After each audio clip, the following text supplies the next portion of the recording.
نجدیوں کلمہ پڑھانے کا بھی احسان گیا.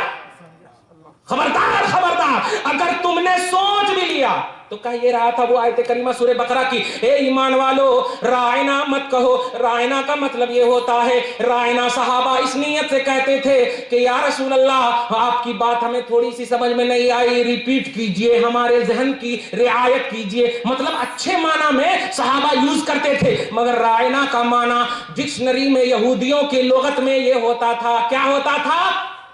توہین کا ایک معنی ہوتا تھا. دھیان دیجیے، وہ توہین کیا ہے؟ رعونت، سرکشی، اور ایک چرواہا کا بھی معنی ہوتا. اسی نیت سے کفاران مکہ، یہودیان عرب یوز کرنے لگے کہ ارے اب تو مسلمان بھی یوز کرتے ہیں رائنا، تو ہمیں بھی اگر یوز کرے نا تو کچھ بھی نہیں ہوتا. بول دیتے کہ مسلمان ہی یوز کرتے ہیں، تمہیں تو یوز کرتے ہیں، تمہارے تو مولوی ایسا بولے. آج دیکھیے نا فیس بک پر، ٹویٹر پر احمد رضا خان نے کہہ دیا ہے کہ 8 ربیع الاول کو میلاد النبی ہے، حضور کی پیدائش 8 ربیع الاول کو ہے. اور تم لوگ جب ان کو مانتے، ابے ہم مانتے ہیں تو تیرا پیٹ کئی قدرت کر رہا ہے، تیرا پیٹ کئی قدرت کر رہا ہے. ہم مانتے ہیں، رہنے دے ہمارے پاس. ہم مانتے ہیں، ہمارے پاس رہنے دے. ہمارا بیٹا ہم کیسا بھی کپڑا لا کر کے دے.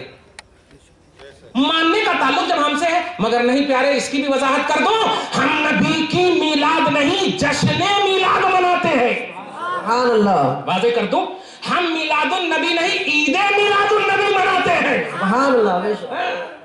عید میلاد النبی مناتے ہیں. جواب بھی ان کو مل گیا ہے. اب توجہ دیجئے گا تو اسی بات کو محسوس کیجئے گا. اور کفر و ایمان تو وہی کہہ رہا تھا، رائنا یہودی کی لغت میں تھا ہمارے چرواہا. رائنا کا معنی ہمارے چرواہا. اور اسی نیت سے، گستاخی کی نیت سے نبی پاک کو پکارتے تھے. اور جب حضرت سعد بن معاذ جو یہودی کی لغت کو سمجھتے تھے، صحابی رسول ہیں، توجہ دیجئے گا، نبی پاک صلی اللہ علیہ وسلم کے صحابی حضرت سعد سمجھتے تھے یہودی کی لغت کو. تو یہودی کی لغت کو سمجھ کر کے انہوں نے سمجھ لیا کہ یہ کفاران مکہ، یہ یہودیان عرب نبی پاک کو جو یہ بلا رہے ہیں، یہ گستاخی کی نیت سے بلا رہے ہیں. آقا کے پیارے صحابی نے کہا، آج کے بعد سے اگر میں نے رائنا کا جملہ سنا ہے تو میں تم سب کی گردن اڑا دوں گا. تو یہودیان عرب نے کہا، ہم کو روکتے ہو اور تمہارے ساتھیاں نبی کے غلام، نبی کے صحابہ بولتے ہیں تو نہیں روکتے ہو. بڑا دل دکھا. اس سے پہلے کہ مصطفیٰ کی بارگاہ میں حضرت سعد جاتے، طائر سدرہ آ جاتے ہیں جبرائیل علیہ السلام اور یہی آیت لے کر اتر جاتے ہیں. اے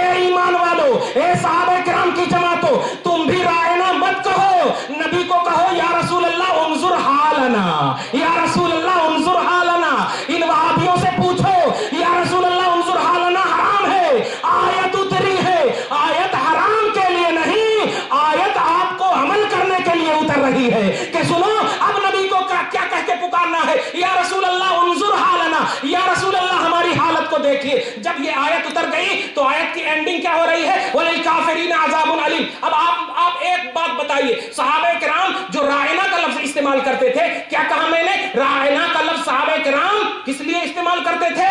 ادب کے لیے استعمال کرتے تھے. ہماری رعایت کیجئے یا رسول اللہ، ہماری نگرانی فرمائیے یا رسول اللہ. توہین کی بو باس بھی نہیں تھی، مگر چونکہ اس لفظ میں ایک توہین کا پہلو تھا، رب کو وہ بھی گوارا نہ ہوا. تو اب مجھے بتائیں جماعت کے امیروں، بشر میں یہودیت کا بھی پہلو ہے، بشر میں ابو جہل کا بھی پہلو ہے، عتبہ شیبہ کا بھی پہلو ہے، کفاران مکہ کا بھی پہلو ہے، منافقین عرب کا بھی پہلو ہے، موجودہ گورنمنٹ کا بھی پہلو ہے، تمام کا پہلو ہے. تو اب جب بشریت میں یہ سب شامل ہے، وہاں ایک شامل تھے اور اللہ نے منع کر دیا. تو اس آیت نے ہمیں سہارا دے دیا کہ اب نبی کے لیے ایسا لفظ استعمال کرو جس میں کوئی اور شریک نہ ہو، صرف مصطفیٰ شریک ہو. اسی لیے ہم نے بشر کو خیر البشر کہہ دیا ہے، افضل البشر کہہ دیا. سبحان. نعرہ تکبیر، نعرہ تکبیر، نعرہ رسالت، نعرہ رسالت، جشن عید میلاد النبی،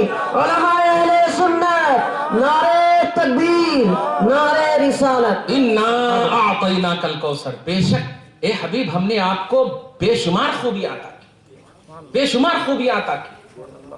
اور سننے کے اگر موڈ میں ہے تو ٹھیک ہے، نہ تو آئیے صلاۃ السلام پڑھ لیں. صلاۃ السلام ارشاد ہو، بیان ہو، بیان.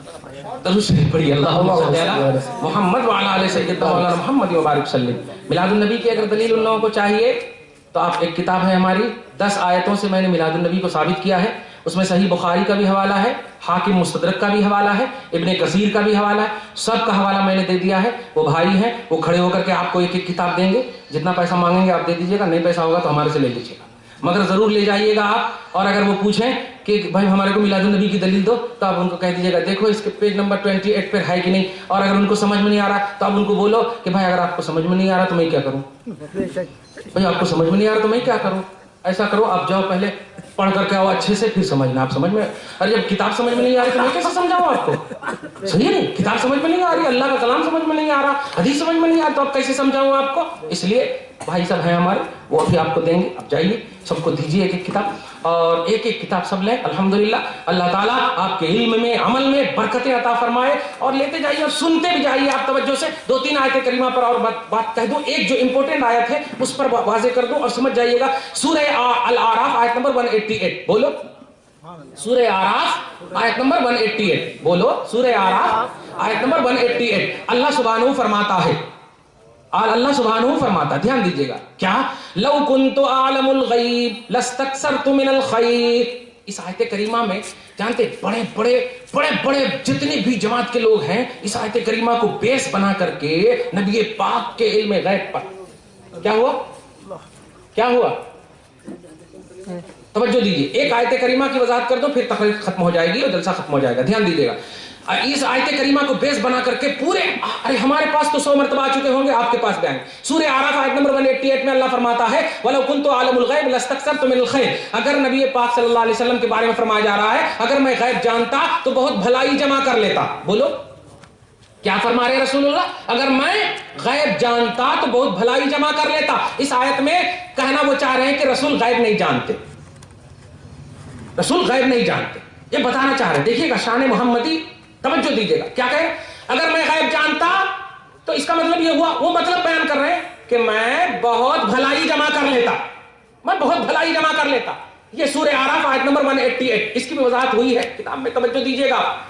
میں بہت بھلائی جمع کر لیتا, اسی میں اس کا جواب ہے. ان کو پوچھو اگر میں غیب جانتا, اس آیت کے ٹکڑے سے اگر تم کہتے ہو کہ نبی کو اگر علم غیب ہوتا تو اگر کیوں کہتے, صاحب کہتے کہ میں جانتا ہے نہیں, مگر نبی کہہ رہے ہیں اگر میں جانتا, تو اس کا مطلب یہ ہوا کہ نہیں جانتے ہے نا, اس نہیں جانتے. تو اب ان سے کہو کہ اس آیت کے بعد کا ٹکڑا ہے میں بہت بھلائی جمع کر لیتا, تو یہ بتاؤ کہ کیا نبی پاک بھلائی جمع کیے یا نہیں, نبی پاک بھلائی جمع کیے یا نہیں. تو اب وہی آیت کریمہ اِنَّا أَعْطَيْنَاكَ الْكَوْثَرَ, اے حبیب ہم نے آپ کو بے شمار بھلائی عطا کی ہے, بے شمار بھلائی عطا کی ہے. تو اب آیت کریمہ میں کیا ہوا, اگر میں غیب جانتا تو بھلائی جمع کر لیتا. اب آیت کریمہ سمجھ میں نہیں آ رہی ہے, اسی لیے وہ لوگ پریشان ہیں. میں کھل کر کے بتا دوں, سنو, میں اللہ کے بغیر دیے ہوئے بغیر عطا کے اگر میں جانتا تو بھلائی خوب جمع کرتا. مطلب یہ کہ میں جو بھی غیب جانتا ہوں وہ سب اللہ کی عطا سے جانتا ہوں, اور خیر کثیر تو میری پوزیشن ہے. رب نے کہہ دیا ہے کہ حبیب ہم نے آپ کو خیر کثیر عطا کیا ہے. آگے سمجھ میں. تو ایسے ہی اگر ایک ٹکڑے پہ وہ بولے کہ اس آیت سے ثابت ہو رہا ہے کہ غیب نہیں جانتے, تو آپ کہہ دینا دوسری آیت میں ثابت ہو رہا ہے کہ نبی پاک صلی اللہ علیہ وسلم خیر کثیر بھی نہیں ہے, ان کے پاس خیر کثیر بھی نہیں ہے. تو پھر سینکڑوں آیتیں کریمہ ایسی ہیں جن میں نبی پاک کو کہا گیا کہ آپ کو ہم نے خیر کثیر عطا کیا, ہم نے بے شمار خوبیاں عطا کی ہے. اس لیے آیت کی وضاحت ضروری ہے. آتے آتے میرے پاس فون آیا تھا, وہ بھی سن لیے ہوں گے جو ادھر ادھر بیٹھے ہوں گے, آپ بھی سن لیجئے. اگر آیت نمبر سورہ اعراف کے آیت نمبر 188 سے ایسا آئے تو پورا ان کا پورا ترجمہ پوری میننگ سننا, اور وہ اگر بولے اگر میں غیب جانتا. اب تمہیں بتاؤ اگر کب بولا جاتا, اگر کب بولا جاتا, اس کا مطلب یہ کہ یقین نہ ہو نا, ہاں ایسا ایسا بول کر کے چپ ہو جاتے آپ کو. تو آپ کہنا رہے ذرا صحیح سے بولو نا, اگر میں غیب جانتا تو بہت بھلائی جمع کر لیتا.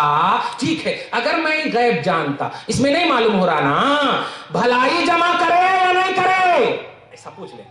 اب اگر وہ جیسے بولے کہ نہیں نبی پاک کے پاس بھلائی بھی نہیں ہے تو جا کہ ایمان, پھر آپ بول دینا بھائی میں کہیں کو فتوا دوں, اللہ تعالیٰ خود فتوا دے رہا ہے اِنَّا أَعْطَيْنَاكَ الْكَوْثَرَ کا انکار ہو گیا. اللہ کہہ رہا ہم خیر کثیر دے دیے ہیں, اور تو کہہ رہا خیر کثیر نہیں ہے. اللہ تعالیٰ آپ کو ہم سب کو اس محفل کو اپنے فضل سے قبول فرمائے, آمین. نبی پاک کی شفاعت نصیب فرمائے, آمین. محفل میلاد ہر سال مناتے رہو, آمین۔ محبت کی نشانی ہے، دل کی نشانی ہے، اہل دل کی نشانی ہے۔ پروردگار آپ کی عظیم الشان محفل کو قبول فرما۔ آمین۔ مولا اس محلے میں جو بھی بیمار ہے، اس محلے کے بچے بوڑھے بزرگ جس طرح سے بھی بیمار ہے، آمد مصطفیٰ کی بہار کے صدقہ طفیل میں سب کو بہار عطا فرما دے مولا، سب کو صحت کاملہ عاجلہ نصیب فرما مولا، شفاء کامل و عاجل نصیب فرما مولا۔ یا اللہ جو بھائی یہاں حاضر ہیں سب کو بخش دے، جو سنی صحیح العقیدہ سن رہے ہیں ان سب کو بھی بخش دے مولا، اور مولا جو بے ہدایت ہے پروردگار عالم انہیں ہدایت کاملہ نصیب فرما مولا، انہیں نبی پاک کا بنا دے مولا، انہیں نبی پاک کی غلامی میں ان کا حشر ہو پروردگار عالم۔ یا اللہ آج کے جن جن بھائیوں نے بیان کیے ہیں اگر بیان میں کسی سے بھی جس بھی اعتبار سے لغزش ہوئی ہو، خطائیں ہوئی ہو، پروردگار اپنے حبیب کے صدقے میں معاف فرما دے مولا، نثر میں نظم میں جس طرح سے بھی پڑھے گئے مولا سب کو اپنے حبیب کے وسیلے سے قبول فرما لے۔ الفاتحہ۔ الى حضرت محمد صلی اللہ علیہ وسلم۔